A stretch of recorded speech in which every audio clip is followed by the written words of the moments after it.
खुद से प्यार करना सीखो, ब्रह्मांड आपके आगे नतमस्तक होगा, शरीर सारी बीमारियों को खुद ही ठीक करेगा।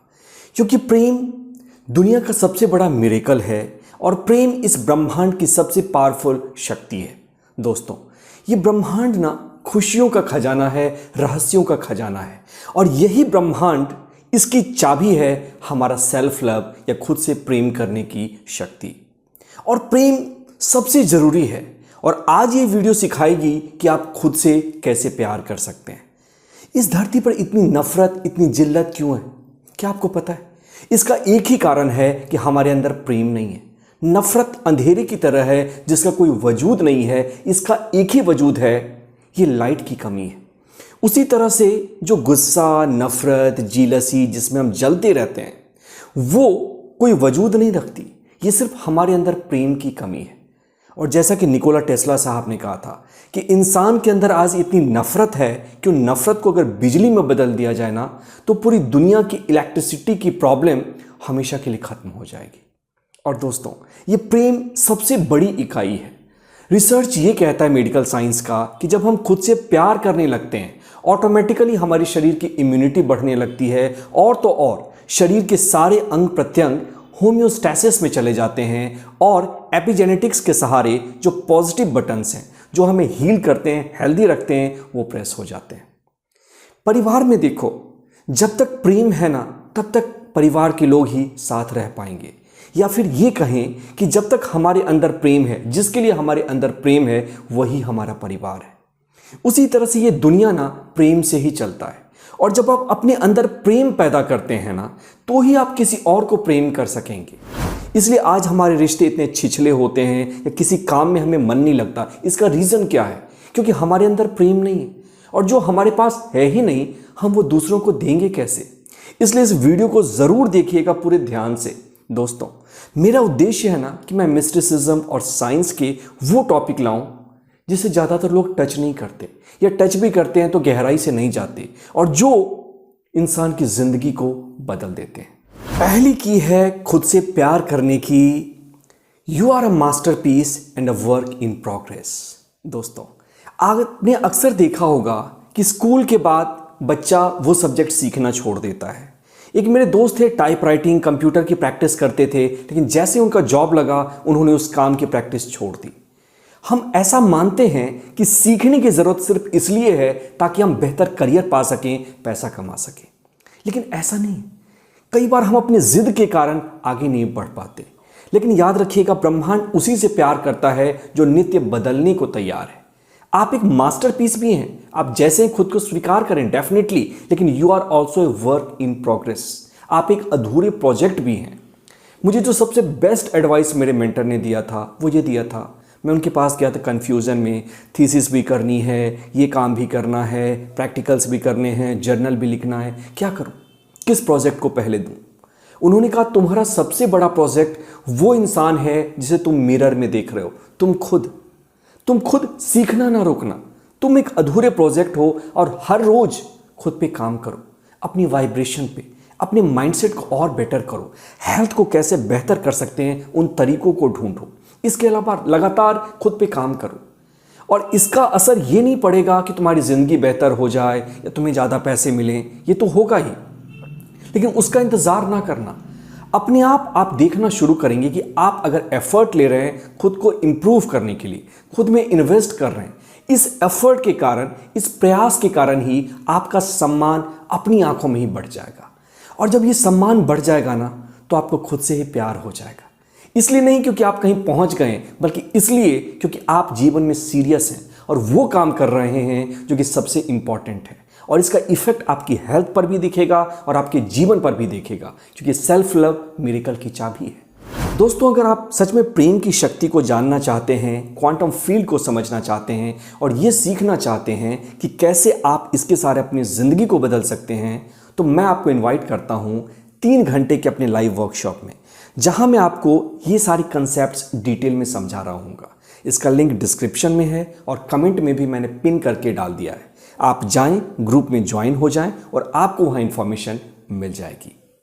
दूसरा जो सबसे बड़ा की है वो ये है रीडिफाइन फेलियर। हम में से ज़्यादातर लोग बिजनेस में एक बार फेल हो गया, हमने कभी कोशिश ही नहीं की। कई नीट एस्पिरेंट मेरे पास आते हैं, डॉक्टर बनना चाहते थे, उनके जीवन में लगता है कि एक दाग हो गया है और उसके कारण उनकी ज़िंदगी ही बर्बाद हो गई। और मैं उन सबसे एक ही सवाल पूछता हूँ, क्या ज़िंदगी में अगर कोई एक दाग लग गया तो इसका मतलब क्या पूरा ज़िंदगी ही दागी हो गया? क्या ऐसा मानते हो? नहीं, जीवन हर समय नई है और आपको इसे स्वीकार करना पड़ेगा। पास्ट में जो नहीं हुआ इसमें भी कहीं ना कहीं आपका ही फायदा होगा और ब्रह्मांड इससे आपको सिखाना चाहती है। मुझे ऐसा कोई चांद दिखाओ जिसमें कोई दाग ना हो, या ऐसा कमल जिसके आसपास कीचड़ ना हो। याद रखिएगा, आज आप जहां हैं वो अपने फेलियर्स के कारण ही हैं। आपकी असफलताओं ने ही वो आग तैयार किया, वो फायर तैयार किया जिसके अंदर के आप पककर हीरा बने हैं, जिसके अंदर ही आपका ये मिट्टी का घड़ा पक चुका है। और आपको उस फेलियर का सम्मान करना पड़ेगा और ये समझना पड़ेगा कि आपका फेलियर कोई जख्म नहीं है जिसके कारण कि आपको छुपना पड़ेगा, सेल्फ स्टीम डाउन करनी पड़ेगी। आपके फेलियर्स, चाहे रिश्तों की फेलियर हो, चाहे बिजनेस की हो, चाहे एकेडमिक्स की हो, किसी चीज़ की हो, वो आपके मेडल्स हैं। और आप आज जहां कहीं भी हैं उन फेलियर्स के कारण ही हैं। बस खुद से ये पूछें कि फेलियर से मैंने क्या सीखा। और अगर आपकी फेलियर्स ज़्यादा हैं तो वो ये नहीं बताती कि आप एक असफल आदमी हैं, वो सिर्फ ये बताती हैं कि आपने प्रयास ज़्यादा किया। जो इंसान ग्लास में पानी भरेगा उसी से तो ग्लास गिरेगा। जिसने कभी कोशिशें नहीं की वो ऐसा कैसे कर सकता है? इसलिए रीडिफाइन फेलियर, और जैसे ही आप इसे डिफाइन करेंगे ना, आपका सम्मान खुद के लिए बढ़ जाएगा और आप खुद से प्यार करने लगेंगे। तीसरा पॉइंट है, don't focus on what's missing. क्या आपने कभी देखा है, इंसान जैसे जैसे सफल होता जाता है, जैसे जैसे उसकी इंडस्ट्रियल या फिजिकल या मेंटल ग्रोथ होती जाती है, वैसे वैसे जैसे जैसे उसकी उम्र भी बढ़ती है वो और दुखी होता जाता है, परेशान होता जाता है। आखिर ऐसा क्यों है? कभी आपने सोचने की कोशिश की? इसका मतलब ये नहीं है कि जीवन में परेशानियां ज़्यादा आ गई हैं, वातावरण बदल गया है, ऐसा बिल्कुल भी नहीं। आप अगर ध्यान से देखो तो आप ये पाओगे कि दिन कभी भी रात के बिना नहीं है, चित्त कभी भी पट के बिना नहीं आता, उसी तरह से सुख कभी भी दुख के बिना नहीं आता। लाइफ एक ईसीजी की तरह है, कभी अप तो कभी डाउन, ये तो होता रहेगा। लेकिन ये आपके फोकस, आपके माइंडसेट की कमी है जो कि हमेशा सिर्फ नेगेटिव को देखता है, कहाँ बुराई है उसी को देखता है। आप ही बताओ, क्या हर एक अच्छाई में कुछ बुराई नहीं होती? और क्या हर एक बुराई में कुछ अच्छाई नहीं होती? ये वातावरण पे या क्या सिचुएशन है इस पे डिपेंड नहीं करती, ये आपके फोकस पे डिपेंड करती है कि आप इसमें से क्या देखना चाहते हैं। अगर आप कुछ अच्छा देखना चाहते हैं तो हर बुरी चीज़ में भी आप कुछ ना कुछ अच्छा देख लेंगे और अच्छा महसूस करेंगे। आज लोग इस पार्टी पे, उस पार्टी पे, ओवैसी जीत गया, मोदी जीत गया, या फिल्म एक्टर आ गया, इसे मैं पसंद करता हूँ, इससे देखकर दूसरों को दर्द देने की कोशिश क्यों करते हैं? क्योंकि उनके अंदर पेन है, तो ये इस तरह के पोस्ट डालकर वो दूसरों को दुखी करना चाहते हैं, दूसरों को पिंच करना चाहते हैं। और ऐसा इसलिए होता है क्योंकि वो खुद के फैन नहीं हैं तो किसी और के फैन बन जाते हैं। आप वोट दो, आप फिल्में देखो, लेकिन एक बात याद रखो, आप भी हीरो से कम नहीं हो। आपके अंदर भी बहुत सारी खूबियां हैं। एक दिन ना अपनी अच्छाइयां लिख कर देखना कि मैंने क्या क्या अचीव किया है और ब्रह्मांड ने आपको क्या दिया है। हाथ दिया है, पैर दिया है, नाखून दिया है, किडनी दी है, लीवर दिया है। जब इसके नोट्स बनाओगे और सिर्फ थैंक यू बोलोगे, आप खुद के ही फैन बन जाओगे, खुद को एक सम्राट की तरह दिखने लगोगे और खुद के सामने ही झुक जाओगे। इसलिए हर एक इंसान, उसे सबसे पहले खुद का फैन बनना चाहिए और इसके लिए उसके अंदर तमाम खूबियां हैं। ज़रूरत है तो सिर्फ अपने फोकस को ट्रेन करने की, ये समझने की कि सिर्फ मेरे फोकस में कमी थी, अच्छाई आज भी मौजूद है। और ये ग्राउंड तैयार करेगा आपके फ्यूचर के सक्सेस के लिए, फ्यूचर के ग्रोथ के लिए। और आपको इससे प्यार तो हो ही जाएगा। जब आप खुद के फैन बनोगे तो आपके अंदर प्रेम अपने आप विकसित होगा। और चौथा पॉइंट है, last but not the least, drop your ego. दोस्तों, इस पॉइंट को बहुत गहराई से समझना, क्योंकि इसे साइकोलॉजी अक्सर टच नहीं करती, सिर्फ स्पिरिचुअलिटी इसे टच करती है। इंसान का सबसे बड़ा दुश्मन है उसका ईगो, मैं की भावना। क्योंकि जब आपके अंदर ईगो मजबूत होगा ना तो आपको दुनिया की परवाह नहीं रहती।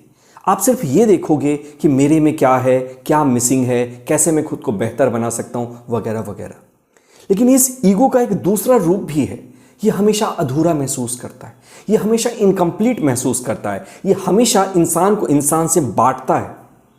मेरे कई दोस्त थे, जो कि दोस्त क्या, नोन टू, जब मैं कुछ नहीं था तो मुझे इसलिए नहीं बुलाते थे क्योंकि वो समझते थे कि मैं उनसे इन्फीरियर हूँ। आज भी वो अपनी पार्टीज़ में कुछ माहौल में मुझे नहीं बुलाते, इसलिए क्योंकि अब वो समझते हैं कि मैं उनसे सुपीरियर हूँ। प्रॉब्लम सुपीरियर इन्फीरियर की नहीं है, प्रॉब्लम इस बात की है कि हमारे अंदर ईगो है, और ईगो हमेशा बांटना चाहता है, ईगो हमेशा पोलराइज करता है, ईगो हमेशा डराता रहता है। ईगो के पास एक ऐसा पेट है जो कि कुछ भी पाकर कभी भरता ही नहीं, और पिछले पॉइंट की तरह हमेशा इसी पर फोकस करता है, क्या मिसिंग है, क्या अधूरा है, क्या खाली है, और कैसे मैं खुद को छोटा महसूस कराऊं। तो इस ईगो के कारण आप हमेशा खुद से नफरत करेंगे, खुद को इनकम्प्लीट समझेंगे, खुद को यही मानेंगे कि बाकी इंसान से मैं छोटा हूं। याद रखिएगा, ईगो को हटाना बहुत जरूरी है। जब भी आपके अंदर ईगो ऑपरेट करे, इसे महसूस करने की, देखने की कोशिश करें और खुद को याद दिलाने की कोशिश करें, हर एक इंसान बराबर है। जैसे कि आपने देखा होगा शतरंज के खेल में, चाहे प्यादा हो, चाहे वजीर हो या बादशाह हो, वो तभी तक उस रूप में रहते हैं, बादशाह रहते हैं या प्यादे रहते हैं, जब तक कि वो बोर्ड पे हैं। जैसे ही खेल खत्म हुआ ना, वो सिर्फ एक गोटी बन जाते हैं, एक ड्रॉट बन जाते हैं। ठीक उसी तरह से इंसान भी अलग अलग रूप लेता है, ये सब कुछ टेम्पररी है। आपके अंदर जो क्रिएटिव फोर्स है, जिस शक्ति ने आपका निर्माण किया है, उसी ने दूसरों को भी बनाया है और उसी ने इस ब्रह्मांड की रचना की है। और जब हमारी कोर जो बेसिक्स है वो सेम है, तो हम सेम हैं, ना हम सुपीरियर हैं ना हम इन्फीरियर हैं। और ये आपको हमेशा हेल्दी रखेगा, आपके माइंडसेट को हमेशा रिलैक्स रखेगा। चाहे कैसी भी परिस्थितियां आ जाएं, आप हमेशा रिलैक्स्ड रहेंगे, ट्रैंक्विल रहेंगे, बैलेंस्ड रहेंगे। यह है ईगो को हटाने की सबसे बड़ी बेनिफिट। इसलिए कहा है ना कि ईगो इंसान का सबसे बड़ा दुश्मन है, और जैसे ही आप ईगो से बाहर आते हैं, आपकी नई जिंदगी की शुरुआत होती है। दीपक चोपड़ा इसी बात को कहते हैं कि ego means ageing God out. जब तक आप अहंकार में या फॉल्स माइंड में डूबे रहते हैं, तब तब आप गॉड से, गॉड की जो कॉन्शियसनेस है, उससे दूर रहते हैं। लेकिन जैसे ही आपने ईगो को हटा दिया, आपके अंदर ऑटोमेटिकली गॉड का जो लव है, परमात्मा का जो प्रकाश है, जो प्रेम है, अपने आप जागना शुरू होगा। दोस्तों, सेल्फ लव सिर्फ सुनकर मत लीजिए, ये एक ऐसी टेक्निक है ना, जैसे ही आप इसे प्रैक्टिस करना शुरू करेंगे, आप देखेंगे जिंदगी के आपके सारे आयाम अपने आप बदलने शुरू हो जाएंगे। अगर आपके जीवन में, हेल्थ में, रिलेशनशिप में, करियर में कहीं भी अंधेरा है, इसका सीधा सा मतलब है कि आपको प्रेम की मोमबत्ती, प्रेम का दिया जलाना ही पड़ेगा, और ये शुरुआत यहीं से होनी चाहिए। दोस्तों, मेरा प्रयास ये रहता है कि आपको कुछ ऐसे कंटेंट दूं जो कि न सिर्फ आपके ज्ञान को बढ़ाए, बल्कि आपको जीने का एक नया रास्ता दिखाए। अगर मेरा प्रयास ये पसंद आया तो वीडियो में कमेंट करके आप लिख सकते हैं कि आपको कौन सा पॉइंट अच्छा लगा। यूं ही बना रहे आपका साथ, फिर होगी मुलाकात। मैं पीयूष प्रभात मिलूंगा अगले वीडियो में। और हाँ, ये वीडियो 3, 4, 5 अपने दोस्तों को ज़रूर भेजना, हो सकता है ये उनकी ज़िंदगी को भी बदल दे।